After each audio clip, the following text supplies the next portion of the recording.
almost every single game, you just I was just like you fiddle with just my tire. adjusted. Yeah, you just kept readjusting your tile all the while. Like it had to be perfectly in the center line.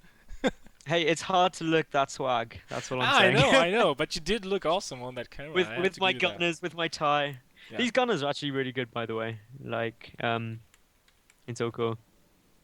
Yeah, I have to get one of those, but I have a prescription for glasses, so I'll have to get the optical ones, which will be a lot more expensive. So, a Viper, a guy who is game down, unfortunately, of course, spawning on Whirlwind in the bottom right position. His opponent, Blink, who defended, I have to say, awesomely in game number one, although I have yet to make my informed or not as informed decision on whether if it was him defending so beautifully or Viper failing that hard. That they're both viable. I mean, some zealots in there, I think would have made all the difference. Yeah, I think as well they would just they would just tear the Marines apart and force the bio to step back after every shot to have a chance of surviving. So Yeah. I don't know. Still would have been close. I mean, the SCVs would have been pulled regardless. So. It's one of those things. It's quite an all-in play as we saw there. So Mhm. hopefully Viper can make this work. We'll wait to see. But of course, a big thank you to everyone tuning in potentially for the first time tonight. You are a Dutch StarCraft League. All of the games are 100% awesome. They are. They are. There's at least one good caster every day, and today it is, of course, Bellinor. No, today it is of course you. Like I can't. No, pop. No, No, you're more awesome. no, no. No. No, you're more awesome. We could go into like a proper romantic moment right now.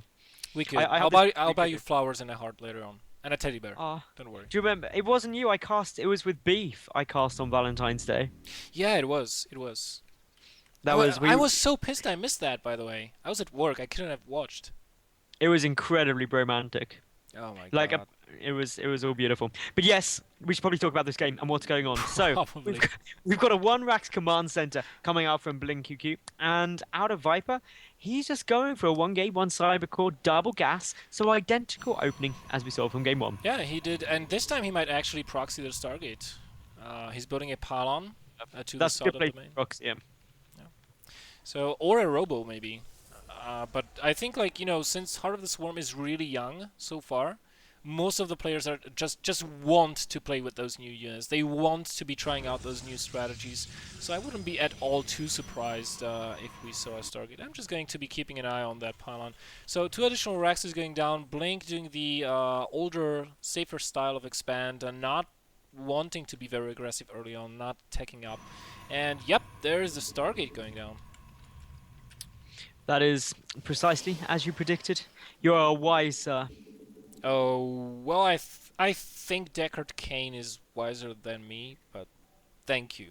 Thank you. thing. That is That a is huge fine. compliment.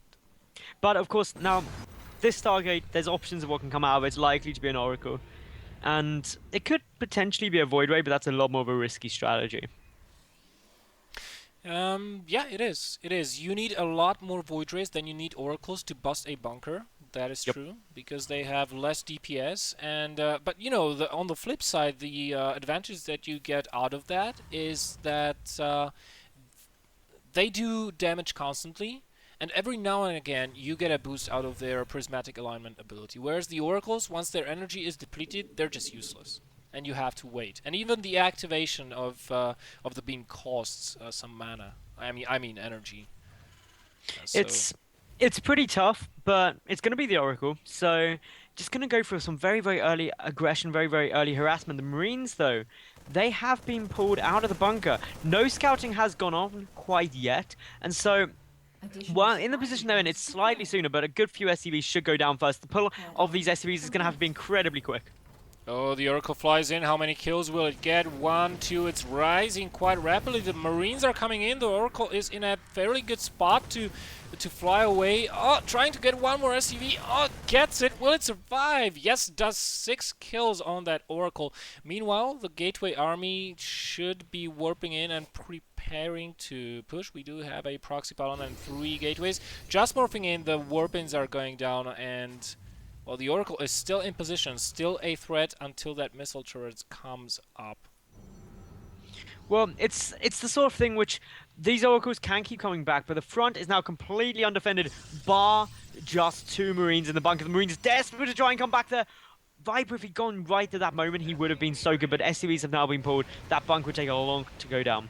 Oh, and the Oracle flies by the missile turret and survives. Actually, the mothership core. Oh no! Oh no! The mothership core is sniped. It goes down, and with the Stimpak actually not being researched, even not being done. I'm a little bit surprised by that. Okay, but in either case, with a couple of Marauders, I think Blink will be able to drive this force back no problem. He should be able to, especially with these 2 additional bunkers getting thrown down. Without the mothership core, it's going to be so much harder. Yeah, and the Protoss is at a great risk of losing this army. Look at the the amount of Oracle Marines. again. Whoa! Yeah, that is again why you need some zealots. OMG, GG by Fire Pro.